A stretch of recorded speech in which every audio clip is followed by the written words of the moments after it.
نبی پاک صلی اللہ علیہ وسلم کو ہم میں سے کسی نے بھی اپنی ان آنکھوں کے ساتھ نہیں دیکھا. ہمیں نبی پاک صلی اللہ علیہ وسلم کا تعارف کرانے والے لوگ وہ صحابہ اکرام، تابعین، تبع تابعین، اور پھر یہ سلسلہ چلتا ہوا آ رہا ہے. ہم تک جن لوگوں نے ہمیں نبی پاک صلی اللہ علیہ وسلم کا تعارف کرایا ہے،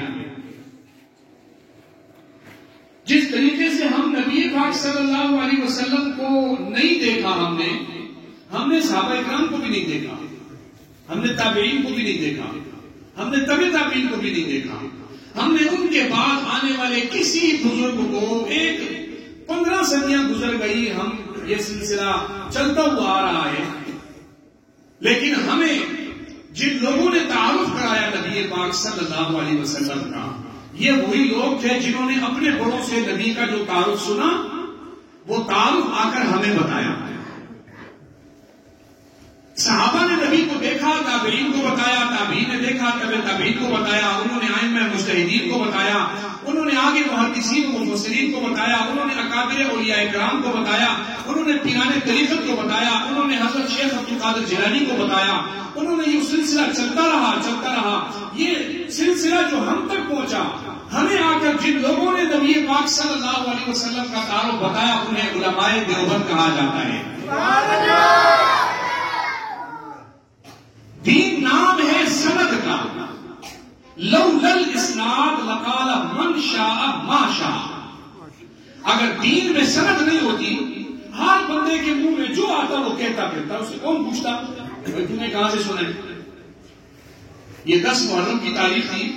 ہم کراچی کے اندر ہمارے بہت محترم شخصیت حضرت شیخ الاسلام مفتی تقی عثمانی صاحب دامت برکاتہ العالیہ حدیث کی اجازت دیتے ہیں. نبی پاک صلی اللہ علیہ وسلم سے سنی ہوئی حدیثوں کی اجازت دی جاتی ہے. اس میں اہتمام کیا ہوتا ہے، ذرا آپ کبھی اس بات کی طرف توجہ کریں.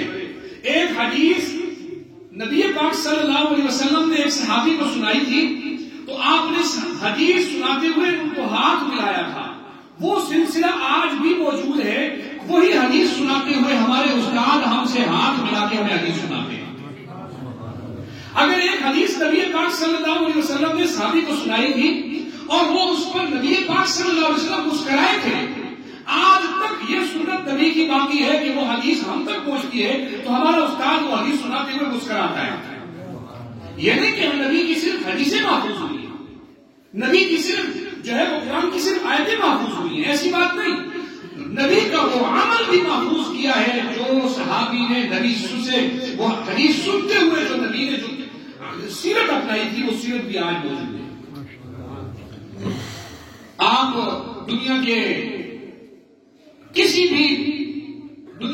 شعبے میں چلے جائیں، آپ رد و بدل بھی کر سکتے ہیں، آپ تبدیلیاں بھی کر سکتے ہیں. دنیا کے اندر مذاہب بھی بہت ہیں، اپنے آپ کو سچا کہنے والے، حق پہ کہنے والے. آپ مذاہب میں چلے جائیں، کچھ بھی کر لیں، نہیں پتہ چلتا. لیکن ایک بچے کو اٹھائیں، قرآن مجید پڑھا ہوا جو حافظ قرآن ہو، اس کو کہو قرآن سنا، وہ آپ کو قرآن مجید کی زبر سے ویسے ہی سنائے گا جیسے کہ نبی پاک صلی اللہ علیہ وسلم نے صحابہ اکرام کو سنائی تھی. قرآن کے کس حروف کو کتنا موٹا پڑھنا ہے، کتنا باریک پڑھنا ہے، کتنا بلند آواز سے پڑھنا ہے، کتنا تیز پڑھنا ہے، کس آواز کے ساتھ پڑھنا ہے، کس انداز کے ساتھ پڑھنا ہے، کس قرات کے ساتھ پڑھنا ہے. اگر آپ نے نبی پاک صلی اللہ علیہ وسلم کی وہ سنت دیکھنی ہو تو ایک چھوٹا سا بچہ بھی آپ کو پڑھ کر سنائے گا. یہ ہے ان علماء کا کردار جن علماء نے ہم تک دین پہنچایا ہے. حضرت امام اہل سنت حضرت شیخ المحدثین حضرت مولانا سرفراز خان صفدر صاحب رحمہ اللہ، میں بہت دور سے آیا ہوں، مجھے حضرت سے شاگردی کا تعلق ہے. میں حضرت کا، میرے پاس حضرت کی حدیث کی اجازت کی سند ہے. میں نے بخاری شریف کی حدیث کی اجازت حضرت سے لی ہوئی ہے. لیکن میں آپ کو حدیث کی اجازت کا ایک واقعہ سنا دوں. میں درجہ رابعہ میں پڑھتا تھا اور میں نے وہاں پر ایک مخالف نے کتاب لکھی تھی جو حضرت کی کتاب کا جواب تھا. میں نے سوچا اس کا جواب لکھنا ہے. میں بیٹھا اس کو لکھنے. واللہ یہ میں جو آپ کو واقعہ سنا رہا ہوں یہ میرا واقعہ ہے، یہ میں کسی کی سنی بات نہیں کرتا. میں نے وہ واقعہ، یہ میرے ساتھ خود ہوا ہے کہ میں نے وہ کتاب کا جواب لکھنے بیٹھا اور میں لکھتا گیا. وہ کتاب میں نے جب مکمل کی میں خیال آیا کہ حضرت سے نہ میرا تعلق ہے، نہ میری جان پہچان ہے، نہ وہ میرے استاد ہیں، کیوں نہ میں چلا جاؤں حضرت کے پاس اور جا کر حضرت سے ملاقات کروں. جو میرا دور حدیث کا سال تھا، 4 سال میں نے اس کتاب کو لکھنے میں لگایا اور پھر علماء تک پہنچایا. دور حدیث کے سال میں گھر گیا، ہفتے کے بیچ میں چھٹی لے کر میں گھر گیا، رات کو سویا. مجھے تہجد کے ٹائم پر یہ خواب آیا کہ میں نے نبی پاک صلی اللہ علیہ وسلم کو خواب میں دیکھا کہ میں آپ صلی اللہ علیہ وسلم کے پاؤں مبارک دبا رہا ہوں. پھر میں نے یہ خواب آگے چلا تو میں نے دیکھا کہ حضرت امام اہل سنت حضرت مولانا سرفراز صدر صاحب رحمہ اللہ، ان کا سر میری گود میں رکھا ہوا ہے اور میں ان کے سر کے اندر جو ہے وہ مٹھی جاپی کر رہا ہوں، سر دبا رہا ہوں. میں وہاں سے چلا، اتنی عمر بھی نہیں تھی اور اتنا ہم کبھی گھر سے باہر بھی نہیں نکلے تھے. میں آیا یہاں حضرت کے پاس. یہ سب 2006 کی بات ہے جب میں حضرت کے پاس پہنچا. حضرت ان دنوں بیمار تھے، علیل تھے. میں آیا، حضرت نے آ کر مجھ سے اشاروں سے پوچھا کیا مسئلہ ہے. میں نے کہا اس طرح. ان کے خادمین نے بتایا کہ حضرت کو منع کیا ہوا ہے کہ کوئی ملاقات نہ کرے، لیکن جب پتہ چلا کراچی سے میں آنے دو. میں آیا ان کے پاس. حضرت نے اس وقت تھوڑا سا بولنے میں پریشانی ہو رہی تھی، پوچھا کیوں آئے ہو. میں نے ساری بات ایک ہی سانس میں کہہ دی. میں نے کہا حضرت اس طرح کراچی سے آیا ہوں آپ سے حدیث کی اجازت لینے کے لیے اور اجازت مجھے چاہیے. حضرت نے طالب علم کو اشارہ کیا سند لے کر آؤ بغیر کسی سوال کے. یہاں بیٹھے ہوئے جو علماء کرام ہوں گے وہ جانتے ہوں گے کہ حضرت حدیث کی اجازت کی سند دینے میں کتنی سختی کیا کرتے تھے. کوئی سوال نہیں پوچھا، کوئی بات نہیں کی، مجھے حدیث کی سند دی اور پھر ہاتھ اٹھائے اور دعائیں کرنے لگ گئے. لمبی دعائیں کرتے رہے. آج میری وہ کتاب نکاح سے سنت مارکیٹ میں چھپ کر آئی ہوئی ہے، وہ کتاب چھپ گئی. مجھے حضرت سے یہ مقام اور یہ مجھے مرتبہ حضرت کی وجہ سے ملا کہ اللہ رب العزت نے مجھے مولانا حسین احمد مدنی رحمۃ اللہ علیہ کا ایک واسطے سے شاگرد بنا دیا. 60 سال بخاری شریف پڑھانے والے، جنہوں نے 60 سال بخاری کا درس دیا ہو، کتابیں نہیں پڑھائی 60 سال، بخاری پڑھائی ہے 60 سال. لاؤ نا تمہارے پاس کوئی بندہ ہو تو ذرا پیش تو کرو. باتیں کرنی تو آتی ہیں، ممبروں پہ چڑھ کے بیٹھ جاتے ہو، آسمان کو تھوکتے ہو، کبھی اپنے گریبان میں جھانک کر دیکھو تمہارے پاس کیا ہے. تم اپنا بڑے سے بڑا خط لے کر آ جاؤ، اس کی سوانح حیات میں یہ لکھا ہوا تمہیں ملے گا. اسے ایک دن بخاری پڑھانے کے لیے ممبر پہ بٹھایا گیا، وہ بیٹھنے کے بجائے کھڑے ہو کر بخاری پڑھانے لگ گیا. اسے اتنا پتہ نہیں تھا کہ بخاری بیٹھ کے پڑھائی جاتی ہے کہ کھڑے ہو کے پڑھائی جاتی ہے. اور تم ہو کہ تم بھنگو تو ان لوگوں پر کہ جن کی اللہ نے جنہیں مقام اور مرتبہ وہ دیا کہ جن کی عزت اور مقام اور مرتبہ ان کے آسمان ان کے سر کو چھو رہا ہے، وہ مقام اور مرتبہ ملا ہوا. ہمارے اکابرین علماء دیوبند کو کتابوں میں لکھا ایسے ہیں ویسے ہیں، یہ ہیں وہ ہیں فلاں ہیں، مسلمان نہیں ہیں. اور میں آپ کو مزے کی بات بتاؤں، میں اکثر اپنے دوستوں کو یہ کرامت بتایا کرتا ہوں. ایک ہندوستان سے شخص اٹھا تھا، وہ مکہ مدینہ میں جا کر اس نے علماء سے یہ بلوانا چاہا کہ دیوبند کے علماء مسلمان نہیں ہیں. جس آدمی کو وہ مسلمان نہیں کہلانے کے لیے بلایا تھا، مولانا خلیل احمد سہارنپوری بھی مکہ میں حج میں آئے ہوئے تھے، وہ شخص بھی حج میں آیا ہوا تھا. میں کرامت آپ کو بتاتا ہوں، تاریخ کی کتابیں اٹھا کے دیکھ لو، میری بھی اور ان کی بھی، اگر آپ کو یہ بات نہ ملے تو بتانا. کتابوں میں لکھا ہوا ہے کہ مولانا خلیل احمد سہارنپوری بھی حج پہ آئے ہوئے، وہ شخص بھی حج پہ آیا ہوا ہے. اس نے حج میں علماء کے آ کر کان بھرے. خلیل احمد مسلمان نہیں ہے، سہارنپوری مسلمان نہیں ہے، یہ کافر ہے، نبی کو نہیں مانتا. لیکن میں آپ کو حضرت کی کرامت بتاؤں، وہ شخص جو ہندوستان سے آیا تھا اس کی قبر آج بھی ہندوستان میں ہے، اور خلیل احمد سہارنپوری کی قبر جنت البقیع میں ہے، مدینہ. سبحان اللہ. نعرہ تکبیر. علماء دیوبند علامہ خلیل احمد سہارنپوری، قاسم العلوم والخیرات مولانا قاسم نانوتوی. اور حدیث کی 60 سال درس لینے والوں اور درس پڑھانے والوں کا کیا مقابلہ کرو گے؟ اٹھ کر آ جاؤ میدان میں. میں حجت الاسلام آیت من آیت اللہ قاسم العلوم والخیرات مولانا قاسم نانوتوی رحمۃ اللہ علیہ کی کتاب تحذیر الناس اٹھاتا ہوں. تو کہتا ہے وہ مسلمان نہیں، میں کہتا ہوں تو قرآن کو سمجھتا نہیں ہے، حدیث کا تجھے پتہ نہیں. اردو کی لکھی ہوئی کتاب کا ایک صفحہ مجھے سمجھ کر بتا دے، میں مان جاؤں گا تجھ میں بھی کچھ ہے. پڑھ کر مجھے نہیں سمجھا سکتا. کیا چیز ہے تمہارے پاس؟ کیا مقابلہ کرتے ہو ان لوگوں کا جنہوں نے وہ دنیا کے اندر علم پھیلایا ہے کہ جس کا کوئی مقابلہ نہیں ہے؟ ان کا مقابلہ کرو گے. امام اہل سنت حضرت مولانا سرفراز خان صدر صاحب رحمہ اللہ نے جو آج پوری دنیا کے اندر ان کے شاگرد موجود ہیں کے کسی خطے میں آپ چلے جاؤ، حضرت کے شاگرد موجود ہیں جو آج بھی قال اللہ اور قال رسول پڑھا رہے ہیں۔ تمہارے پلے میں ہے کیا؟ تمہارے پاس کیا ہے؟ تمہارے پلے میں سوائے حکے کے اور کچھ نہیں ہے، تمہارے پلے میں سوائے مسلمان کو کافر کہنے کے اور کچھ نہیں ہے۔ میں نے پچھلے دنوں سنا ایک شخص لاہور کی دھرتی پر بیٹھ کر امام اہل سنت مولانا سرفراز صفدر صاحب رحمہ اللہ کے خلاف زبان درازی کر رہا تھا۔ میں ایسے لوگوں کا نام لینا بھی پسند نہیں کرتا، میں یہ بھی نہیں بتاتا ہوں اس کا ڈاکخانہ کیا ہے، میں یہ بھی نہیں بتاتا ہوں اس کا مقام اور مرتبہ کیا ہے، میں یہ بھی نہیں بتاتا ہوں کہاں سے آیا کہاں چلا گیا۔ میں صرف ایک بات اس سے پوچھنا چاہتا ہوں، اگر تمہارے پاس علم دین تھا، اگر تمہارے پاس قرآن و سنت کے علوم تھے تو مجھے بتاؤ تو صحیح، تم نے 150 سال پیدا ہونے کے بعد 150 سال گزر چکے ہیں، تم نے دین کی خدمت کی تو کیا کی ہے؟ ذرا وہ بھی تو بتاؤ، کیا کی ہے تم نے دین کی خدمت؟ تم نے نام لیا قرآن کا تو تم نے قرآن مجید میں تحریف کی۔ تمہارا بڑا اپنی کتاب میں لکھ کر چلا جاتا ہے کہ نعوذ باللہ مولانا تھانوی کے خلاف لکھتا ہے کہ اس کو چاہیے کہ یہ کسی کتے کا نازل شدہ قرآن مان لے۔ تم نے جب حدیث کے خلاف کتابیں اٹھائی تو تیرا بڑا اپنی کتاب ہمارے شریعت میں لکھ کر جاتا ہے امام بخاری گستاخ رسول تھا، امام بخاری نبی کو نہیں مانتا تھا۔ اس امام بخاری کی لکھی ہوئی حدیث کی کتاب جس میں 7,000 حدیثیں ہیں، امام بخاری ایک حدیث لکھنے کے لیے پہلے جاتے تھے، غسل کرتے تھے، وضو کرتے تھے، نئے کپڑے پہنتے تھے، کپڑے بدل کر خوشبو لگا کر آ کر بیٹھتے تھے، پھر میرے پیارے پیغمبر صلی اللہ علیہ وسلم کی ایک حدیث لکھا کرتے تھے۔ ہماری کتابوں میں ان کو نہیں بخشا گیا، تم ہمیں کیا بخشو گے؟ تم نے تو ستاروں پہ ہمیشہ شور مچایا ہے، تم نے بولا ہے تو ہمیشہ آسمان کو بولا ہے، تم نے دھوکا ہے تو ہمیشہ چاند کو دھوکا ہے، تم نے ملامت کی ہے تو سورج کی ہے۔ تمہارے پلے میں اس کے سوا اور کچھ ہے بھی نہیں، تمہارے پلے میں اس کے سوا کچھ نہیں ہے۔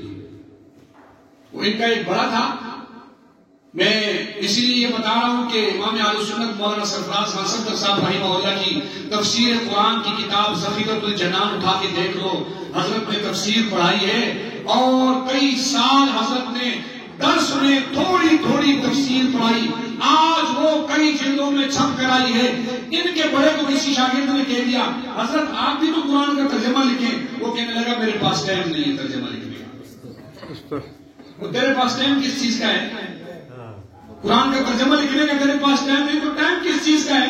کہتا ہے میرے پاس ٹائم نہیں۔ شاگرد نے بہت کہا، شاگرد کہتا ہے منٹیں کرتا رہا، ترلے کرتا رہا، پاؤں پکڑتا رہا، حضرت قرآن کی تفسیر میں کچھ لکھ دیں۔ کہا ٹائم تو نہیں ہے لیکن جب میں رات کو سونے لگوں، سونے سے تھوڑی دیر پہلے آ جانا، میں تیرے قرآن کا ترجمہ لکھوایا کروں۔ اب بتاؤ جس بندے نے یوں نیند کی حالت میں بیٹھ کے قرآن کا ترجمہ لکھوایا ہوگا اس کا مقابلہ کرے گا یا اس کے بعد میں آنے والا کوئی مقابلہ کرے گا تو امام اہل سنت کا مقابلہ کرے گا؟ مقابلہ بنتا ہے قرآن کی تحریف کر کے چلا گیا، قرآن میں تبدیلیاں کر کے چلا گیا، قرآن کے ترجمے میں بدترین تبدیلیاں کر کے چلا گیا۔ نہیں مقابلہ کر سکتے ہو، تمہارے پاس کچھ نہیں ہے، تمہارے پلے میں کچھ ہوتا تو آ کر ہمیں دکھا دے۔ میں آج امام اہل سنت مولانا سرفراز صفدر صاحب رحمہ اللہ کا ایک ادنا شاگرد ہونے کی نسبت سے ایسے لوگوں کو آج آپ کے توسط سے کہہ رہا ہوں، اگر تمہارے پاس علم کا کوئی ایک ذرہ موجود ہے تو آؤ ہمارے سامنے بیٹھو اور اپنے آپ کو حق ثابت کر کے دکھا دو۔ ایک ذرہ تمہارے پاس موجود ہو، میں نے لاہور سے لے کر ہندوستان میں تمہارے مرکز تک اور میں نے کراچی سے لے کر اسلام آباد تک تمہارے مرکزی شخصیات کو للکار کر کہا ہے اور ہر محفل میں کہا ہے، آج پھر کہتا ہوں تمہارا کوئی بڑا ہے یا چھوٹا، تمہارا کوئی جنگلی ہے یا جو ہے شہری، تمہارا کوئی کسی قسم کا مولوی ہے، وہ اگر اپنے آپ کو حق ثابت کر سکتا ہے، وہ اپنے اوپر ہونے والے اعتراضات کا دفاع کر سکتا ہے، تو میں آج بھی آپ کو کہہ رہا ہوں کہ آؤ ان کو کہو میدان میں آؤ، آؤ نا میدان میں، تمہارے پاس کیا ہے ہمیں آ کے دکھاؤ تو صحیح، ہم دیکھیں تو صحیح تمہارے پلے میں کیا ہے۔ اور حکا پینے والا، اس سے کسی نے پوچھا تو جب حکا پیتا ہے تو بسم اللہ پڑھتا ہے؟ تو ان کا بڑا مولوی کہنے لگا نہیں میں جب حکا پیتا ہوں تو بسم اللہ نہیں پڑھتا، کہ روٹی کھاتے ہوئے پڑھ لیتا ہوں، جب روٹی کھاتے ہوئے بسم اللہ پڑھتا ہوں تو شیطان میرے ساتھ شامل نہیں ہوتا، جب حکا پینے لگتا ہوں تو پھر بسم اللہ نہیں پڑھتا۔ کیوں نہیں پڑھتا بسم اللہ؟ کہا پھر شیطان میرے ساتھ شامل ہو جاتا ہے، اور جس کے ساتھ بیٹھ کر شیطان نے حکے پیے ہو اور جو شیطان کے ساتھ بیٹھ کر حکے پیتا ہو، آج اس کا نام لیوا آئے گا اور وہ کہ جس نے 60 سال ممبر پر بیٹھ کر مصلی اور جانماز پر بیٹھ کر قرآن کی تفسیر پڑھائی ہو، 60 سال جس نے اپنی زندگی کے اندر بخاری کا درس دیا ہو، آج اپنے تو اپنے ادھر کی کمپنی سے بھی آوازیں آ کر آتی ہیں اور ایک مولوی کھڑا ہو کر لاہور کا کہتا ہے اگر دنیا میں کسی نے بخاری شریف کو صحیح طور پر سمجھا ہے، پڑھا ہے، پڑھایا ہے اور بخاری شریف کی خدمت کی ہے، اس کتاب کو سمجھ کر لوگوں کو پڑھایا ہے، تو ان کو علماء دیوبند کہا جاتا ہے۔ ان کے مدرسے میں جو بخاری پڑھائی جاتی ہے اس بخاری کے اوپر حاشیے بھی علماء دیوبند کا لکھا ہوا ہے۔ ان کے مدرسے کے اندر جو بخاری شریف پڑھائی جاتی ہے اس بخاری شریف کو سمجھنے کے لیے ان کو انور شاہ کشمیری کی فیض الباری کی ضرورت پیش آتی ہے۔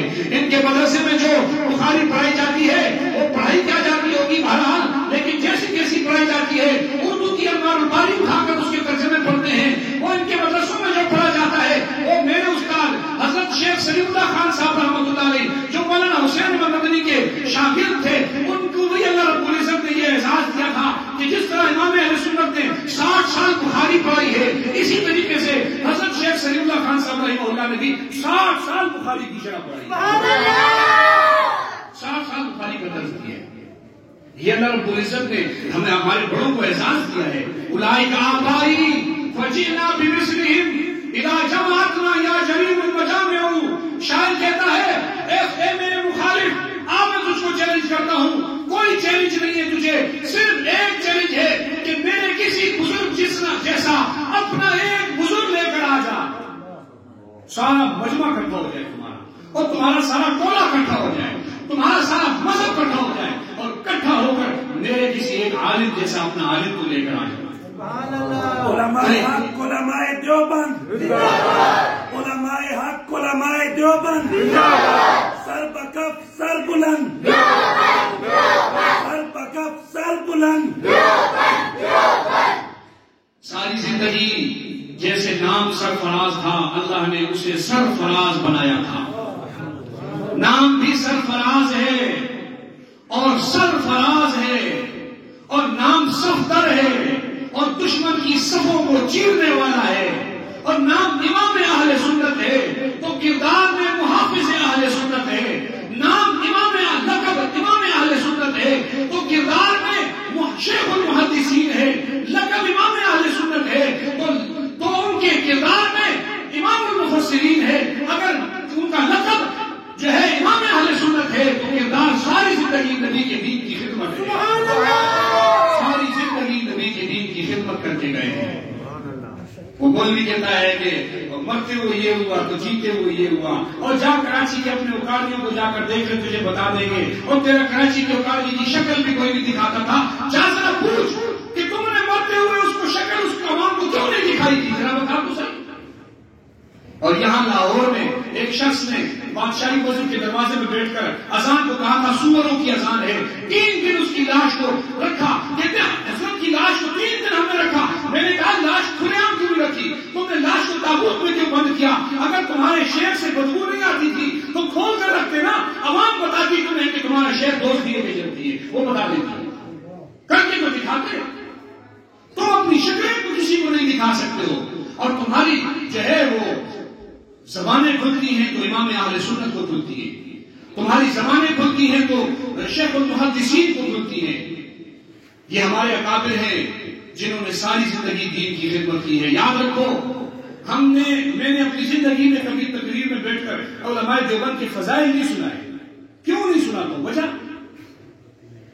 وجہ یہ ہے کہ فضائل کو وہ سناتا ہے نا جس کو یہ بتانا پڑے کہ میں نے کچھ کیا ہے، اور جس کا دنیا گواہی دے کر کہہ رہی ہو کہ یہ دنیا کے اندر انہوں نے قرآن اور حدیث کی تفسیر بہت خدمت کی ہے جو کسی نے نہیں کی، ان کے فضائل ہمیں سنانے کی کیا ضرورت ہے؟ ان کا ایک مولوی اپنی کتاب میں لکھ کے جاتا ہے، کہتا ہے کہ اپنی کتاب میں اس نے ایک شعر لکھا، اس نے کہا اگر دین اور قرآن اور حدیث کی کسی نے خدمت دیکھنی ہے تو جاؤ علماء دیوبند کو دیکھ لو، انہوں نے جو خدمت کر کے بتائی ہے وہ کسی نے کر کے نہیں بتائی۔ اور یہ بھی یاد رکھو کسی کو ہم اہل سنت کے نام پر قبضہ کرنے نہیں دیں گے۔ تم نے بہت کہہ لیا خود کو اہل سنت، اور آج تم یہ لوگوں کے سامنے بیٹھ کر دیتے ہو، تم اپنے مسلک کا نام چھپاتے ہو۔ میں اپنے آپ کو کہتا ہوں میں دیوبندی ہوں اور میرا اہل سنت سے تعلق ہے، اس لیے کہ میرا کردار اور میری تاریخ بالکل آیا ہے، واضح ہے، چھپانے کی کوئی ضرورت نہیں. جو چور کا بچہ ہو نا اس سے یہ ڈر ہوتا ہے کہ ابا کا نام بتایا تو لوگ پہچان جائیں گے کہ یہ تو چور کا بچہ ہے. جس کے باپ نے دین کی خدمت کی ہو اسے بتانے کی ضرورت نہیں پیش آتی ہے. حضرت سیدنا صدیق اکبر رضی اللہ عنہ کی آپ سوانے پڑھتے ہیں, ان کی حدیثیں پڑھتے ہیں. آپ مجھے ایک بات بتا دو, صحابہ کی تاریخ میں آپ نے حدیث کی کتابوں میں فضائل اعمال کی تعریف تو سارے سنتے ہیں, کسی نے مجھے بتاؤ کہ فضائل اعمال میں کسی نے حدیث پڑھتے ہوئے کہا ہو کہ عاشق رسول سیدنا صدیق اکبر نے یہ فرمایا, کہیں کہا ہے؟ عاشق رسول سیدنا عمر فاروق نے یہ فرمایا, کسی نے کہا ہے؟ کیوں؟ کیونکہ ان کے ناموں کے آگے پیچھے عاشق رسول لگانے کی ضرورت نہیں تھی. کردار کے عاشق رسول تھے, انہوں نے اپنے کردار سے عشق رسالت کر کے بتایا. وہ ایک ہمارے تمہارے جیسا ایک دیہاتی آدمی وہ کہنے لگا کاش میں بھی نبی کے زمانے میں ہوتا نا تو میں بھی صحابہ سے پیچھے نہیں ہوتا, میں بھی نبی کی بڑی خدمت کرتا. ایک دن رات کو خواب میں دیکھتا ہے کہ ایک ٹانگے کے اوپر وہ بیٹھا ہوا ہے اور آگے نبی پاک صلی اللہ علیہ وسلم بیٹھے ہوئے, دائیں حضرت ابوبکر بیٹھے, بائیں حضرت عمر بیٹھے, پیچھے یہ خود بیٹھا ہوا ہے. ٹانگا پہاڑی کے اوپر چڑھ رہا ہے, پہاڑی کے اوپر چڑھتا گیا. جب ٹانگا چڑھائی پہ چڑھ گیا نا تو ٹانگے باندھ نے کہا بھائی ہمارے گھوڑے کے پاؤں بھدک گئے ہیں, یہ واپس ہونے شروع ہو گیا ہے, اب اپنی اپنی جان بچاؤ.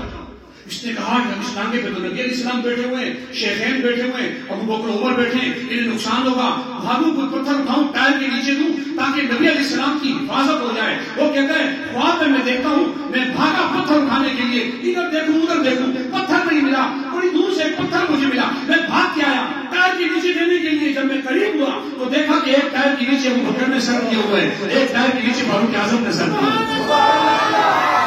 اس نے کہا کاش میں نبی کے زمانے میں نہیں تھا, ورنہ میں تو پتھر ڈھونڈنے والا مسلمان ہوتا. نبی کے زمانے میں تو وہ مسلمان تھے جنہوں نے یہ نہیں دیکھا کہ ہمیں نبی پر کیا قربان کرنا ہے, ڈھونڈو کیا قربان کروں. انہوں نے کہا ہمارے پاس کیا ہے وہ قربان کرو. حضرت طلحہ کو بڑھاپے میں ان کے بچے ان کی کمر کے سوراخوں کے اوپر پاؤں رکھ کر کندھوں پہ چڑھا کرتے تھے. کسی نے پوچھا حضرت ابو طلحہ سے آپ کی کمر میں اتنے سوراخ کیسے ہو گئے؟ فرمانے لگے غزوہ احد میں دشمنوں نے نبی علیہ السلام پہ حملہ کر دیا, اتنے قریب دشمن پہنچ چکے تھے, ان کے تیر اور تلوار نبی کی خون پر لگ رہے تھے. ایک تلوار مارتا, دوسرا نیزہ مارتا نبی علیہ السلام پر. میرے پاس تلواریں ٹوٹ گئی, تیر ٹوٹ گئے, ڈھالیں ٹوٹ گئی. جب میرے پاس کچھ نہیں بچا میں نبی علیہ السلام کے اوپر یوں گر گیا. دشمن نے میری کمر پہ وہ اپنے نیزے وہ تلواریں اتنی برسائی کہ 70 زخم میری کمر پہ آ 70 زخم. وہ کہتے تھے کیا ہے میرے پاس جو ہم نبی پر قربان کریں. ڈھونڈنے والے مسلمان نہیں تھے, دودھ پینے والے عاشق رسول نہیں تھے, وہ خون دینے والے عاشق رسول تھے اور انہوں نے خون دے کر دنیا کو بتایا. اور یہ علماء دیوبند انہی کے نام لیوا ہے. جاؤ تم شاملی کے میدان میں تلاش کرو, اگر خدا کی قسم تمہیں خون کا قطرہ بھی ملے گا. علماء دیوبند کے قاسم نانوتوی کے کندھے کا نکلا ہوا خون ملے گا. اگر تم شاملی کے میدان میں چلے جاؤ, ایک طرف انگریز ہے, پوری قوت ہے, عالمی طاقت ہے, دوسری طرف کھڑا ہوا دیکھو تو تمہیں حافظ ثابت کا لاشا ملے گا جسے دشمنوں نے چیر پھاڑ کیا. چلے جاؤ دیکھو تو ہمارا پیر و مرشد حاجی امداد اللہ مہاجر مکی تمہیں انگریزوں کے خلاف شاملی کے میدان میں جنگ کرتا ہوا ملے گا, تمہیں جنگ کرتا ہوا ملے گا. تو مولانا رشید احمد گنگوہی ملے گا. جاؤ کبھی ہمیں یہ بھی تو بتاؤ تمہارے بڑے کدھر تھے, اور ذرا ان کا بھی تو نام بتاؤ. کوئی پتھر اٹھا کے غلطی سے اپنے گھر سے اپنے گلی میں پھینکا ہو کیا انگریز کے سر پہ لگ جائے گا؟ اتنا ہی بتا دو.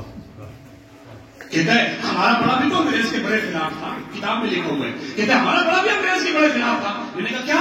کہنے لگا وہ جو اس زمانے میں انگریز تھا نا جارج پنجم برطانیہ کا جو صدر تھا, ہمارا بڑا جو تھا وہ اس کی تصویر کو ٹکٹ پہ الٹی لگایا کرتا. دیکھو جی کتنا بڑا مجاہد تھا, اس کا ٹکٹ الٹا لگاتا. میں نے کہا ٹکٹ الٹا لگانے سے فون نہیں کہتا. اور کسی نے کہا مولوی صاحب تو نام تو بڑا جنت جنت کا بولتا ہے, تجھے پتہ ہے جنت جانے کے لیے تجھے تلواریں اور تیروں کا سامنا کرنا پڑے گا. ایک مولوی تھا نام کا عاشق رسول, دعا کرنا تھا یا اللہ مجھے شہادت عطا فرما, یا اللہ مجھے شہادت عطا فرما. وہ قریب سے ایک بچہ گزرا, اس نے کہا مولوی صاحب جہاد میں تسی جانا نہیں تے حلوے سے بم رکھتا نہیں, تسی شہید کیوں ہونا ہے؟ اور جہاد میں تسی جانا نہیں اور حلوے میں کوئی بم رکھتا نہیں ہے, اور شہادت کے لیے جاؤ افغانستان کے اندر، کابل کی دھرتی پہ کھڑے ہو جاؤ، ادھر سے تمہارے اوپر ڈرون حملہ ہوگا، ادھر سے بم آئے گا، تمہارے جسم کے اوپر خدشے ہو جائیں گے، تمہارے گھر والوں کو تمہاری لاش بھی نہیں ملے گی جسے وہ دفنا کر وہ قبر میں رکھیں۔ جاؤ 20 سال انگریز کی آنکھوں میں آنکھیں ڈال کر اس کے پنجے سے پنجہ ملا کر اگر مقابلہ کرنے والے اگر آپ ہیرو کو ڈھونڈو گے تو وہ تمہیں دیوبندیوں کا کھڑا ہوا بول بھی ملے گا۔ ہے تمہارے پاس تو لاؤ، مجھے بھی دکھاؤ۔ اور جس نے کبھی غلطی سے کسی انگریز کے رستے پہ کھڑا ہو گیا ہو اور انگریز کے رستے پہ کانٹا رکھا ہو، مجھے بتا دو، تم اپنے میں سے بھی کوئی دکھاؤ۔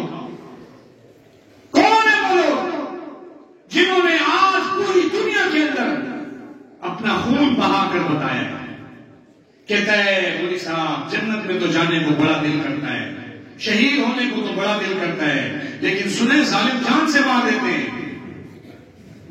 میں نے کہا شہید ہونے کے لیے، مقام پانے کے لیے جان سے مرنا پڑتا ہے، یہ تمہارے بس کی بات نہیں ہے۔ تم جاؤ اور میت کے پیچھے بیٹھ کے کلخانیاں کرو، تیجے ساتیں کرو، 11 واریاں کرو، اور اپنے اس دنیا کے اندر اپنے پاس جو موجود جہنم کو بھر لو، بس یہی تمہارا سب کچھ ہے۔ وہ جان دینے والے مجنون، وہ کسی نے کہا تھا، لیلا نے دودھ کا پیالہ بھیجا تھا مسجد میں، جاؤ مسجد میں مجنون بیٹھا ہوا ہے، اسے دودھ کا پیالہ دے کر آ جاؤ۔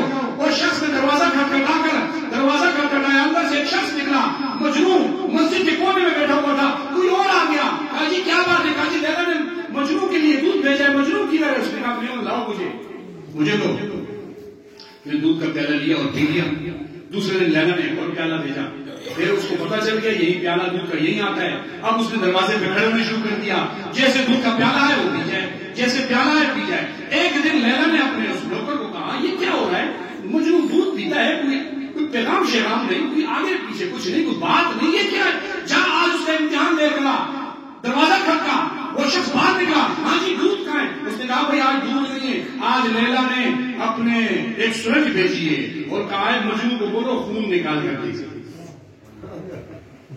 اس نے کہا اور بھلے پاس میں تو ہوں دودھ پینے والا اور خون دینے والا ہو، مسجد کے کونے میں بیٹھا ہوا ہے، چلا جا اس سے خون لے لے۔ تم تو دودھ پینے والے مجنون ہو، بتاؤ تم نے کبھی کسی انگریز کے مقابلے میں کھڑے ہو کر مقابلہ کیا ہو؟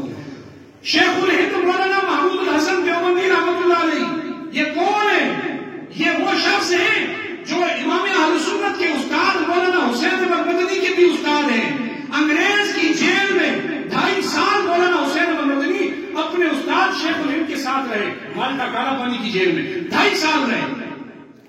بہت عرصے کے بعد انتقال ہوا، کسی نے شیخ الہند کو نہلانے لگے تو دیکھا کمر پہ گوشت کا نام بھی نہیں تھا۔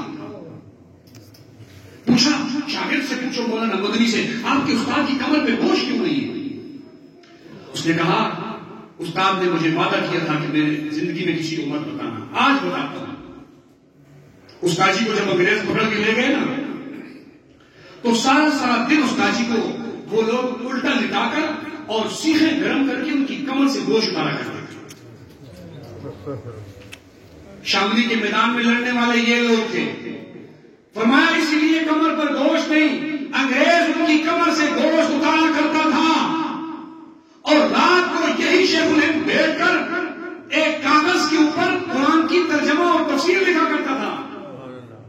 لکھ کے دکھاؤ نا یہ قرآن کا ترجمہ، نیند سے پہلے قرآن کا ترجمہ لکھنا تمہیں آتا ہے؟ آؤ نا مالٹا اور کالا پانی کی جیل میں بیٹھو اور قرآن کی آیتوں کا ترجمہ لکھ کر دنیا کو بتاؤ۔ مولانا حسین احمد مدنی 18 سال نبی پاک صلی اللہ علیہ وسلم کے روزے کے پاس بیٹھ کر نبی کی حدیثیں پڑھ کے سناتے تھے۔ میں اور آپ اپنے استادوں سے حدیث سنتے ہیں تو ہمارا استاد کیا کہتا ہے؟ قال رسول اللہ صلی اللہ علیہ وسلم، نبی نے یہ فرمایا، نبی پاک صلی اللہ علیہ وسلم نے یہ فرمایا۔ قربان جاؤ حسین احمد مدنی پر، وہ نبی کے روزے کے پاس بیٹھ کر شاگردوں کو حدیث سناتے ہوئے کہا کرتا تھا قال صاحب حاضر روزہ، میں جو تمہیں حدیث سنا رہا ہوں اس روزے والے کی حدیث ہے۔ 18 سال تم نے جاسوسی کر کے ان کو پکڑوایا تھا۔ جب انگریز نے مولانا حسین مدنی کے ہاتھوں میں ہتھکڑیاں ڈالی، بیت اللہ سے مسجد نبوی سے باہر نکالنے کی کوشش کی تو مولانا حسین مدنی نے نبی کے روزے کی طرف دیکھ کر کہا تھا دمکتا رہے تیرے روزے کا منظر، سلامت رہے تیرے روزے کی جانی، ہمیں بھی عطا ہو شوق ابوذر، ہمیں بھی عطا ہو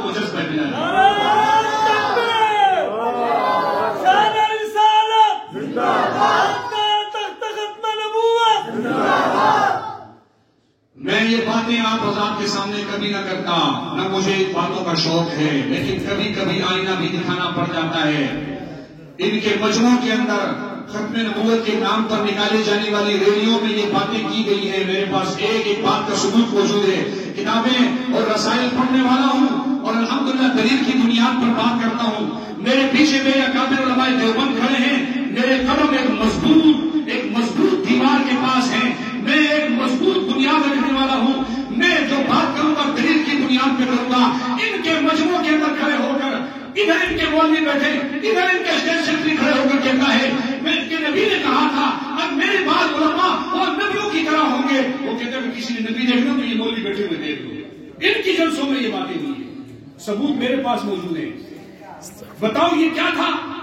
یہ تمہارے جلسوں میں یہ باتیں ہوئی، تم ناموس رسالت کا نام لیتے ہو، تمہارے پاس ناموس رسالت کا ہے کیا؟ تم نے صرف نام لینا سیکھا تھا، تمہارے پاس کچھ نہیں ہے۔ 22 ارب روپے لیے اور یوں گئے۔ ہم نے تو مولانا سمیع الحق شہید رحمۃ اللہ علیہ کی جان دی ہے ناموس رسالت میں، ہم نے قربانیاں دی ہیں، تم نے کیا دیا؟ ذرا وہ بھی تو دکھاؤ، کون قربان ہوا تمہارا؟ عوام کو لے گئے، مروا کے آ گئے، کوئی تیرا لیڈر مرا ہو، کوئی بڑا مرا ہو، کوئی سربراہ مرا ہو، گولی آئی ہو ناموس رسالت کی، اس کے سینے میں لگی ہو، میں دکھانے کو تیار ہوں۔ میرا سمیع الحق اٹھا کے دیکھو، اس کی کمر سے لے کر پاؤں تک چھریوں کے واروں سے ان کو شہید کیا گیا تھا۔ لاؤ نہ ایسا کوئی ناموس رسالت کی شہید کیا کیا تم لوگوں نے؟ تمہارے پلے میں کچھ نہیں ہے سوائے شور شرابے کا۔ مسجد نبوی سے ویڈیو اٹھا کر لوگوں کو دکھاتے ہیں، یہ دیکھو جی ہم نبی علیہ السلام کے روزے کے پاس کھڑے ہو کر چلا کر پڑھ رہے ہیں الصلاۃ والسلام علیک یا رسول اللہ۔ مجھے یہ بتاؤ نبی کے روزے کے پاس کھڑے ہو کر تیرا ایمان تجھے کیسے اجازت دیتا ہے کہ تو چلا کر بات کرے؟ کس کا ایمان اجازت دیتا ہے؟ نبی کے روزے کے سامنے کھڑے ہو کر میرا عقیدہ یہ ہے کہ دل کے دھڑکنے کی صدا بھی بند ہو جانی چاہیے۔ تم لوگوں کو بتاتے ہو ہم نبی کو ماننے والے ہیں، نبی کو ایسا مانو جیسا صحابہ نے مانا، نبی کو ایسا مان کر دکھاؤ جیسے امام احمد ابن حنبل نے مانا۔ کمر پر سارا دن کوڑے لگا کرتے تھے، اتنے کوڑے لگتے تھے کہ امام احمد ابن حنبل رات کو اٹھ نہیں سکتے تھے، نیند نہیں آتی تھی، پڑے رہتے تھے بے ہوش ہو کر۔ ایک مرتبہ دل میں خیال آیا احمد ابن حنبل چھوٹی سی بات پر اڑا ہوا ہے، دین کا چھوٹا سا مسئلہ ہے، اتنی مارے کھا رہا ہے، پیچھے ہٹ جا۔ امام فرماتے میں نکلا، مجھے ایک بیرک سے دوسرے بیرک میں لے جانے کے لیے جب لے جایا گیا تو اس بیرک سے ایک چور کو لے جایا جا رہا تھا۔ وہ چور جب میرے پاس سے گزرا مجھے کہنے لگا احمد ابن حنبل میں چور ہوں، مارے کھاتا ہوں، پھر بھی چوریاں کرتا ہوں، اور تو دین کے لیے آیا ہے، مار کھا کر پیچھے نہیں ہٹنا۔ امام احمد ابن حنبل کہا کرتے تھے مجھے اس چور نے وہ عزت اور اسے غیرت مجھے دلائی کہ امام احمد بن حنبل نے کہا یہاں سے جنازہ ہو جائے گا، پیچھے نہیں ہٹے گا۔ ان کی روایتوں کو ہم نے زندہ کیا ہے۔ امام اعظم ابو حنیفہ کو جج قاضی نے کہا تھا، ملک کے بادشاہ نے کہا تو قاضی بن جا، فرمایا نہیں بنتا ہوں، فرمایا تو جھوٹ بول رہا ہے۔ امام اعظم نے فرمایا جھوٹا آدمی جج بن نہیں سکتا، لہٰذا جو کرنا ہے کرو، میں جج نہیں بنوں گا۔ گرفتار ہو گئے، مارے کھائی۔ خلیفہ منصور اس وقت موجود تھا، ان کے آدمیوں نے حضرت کو زہر کھلا دی، حضرت کا انتقال ہو گیا، لیکن حکومت کے سامنے سر نہیں جھکایا۔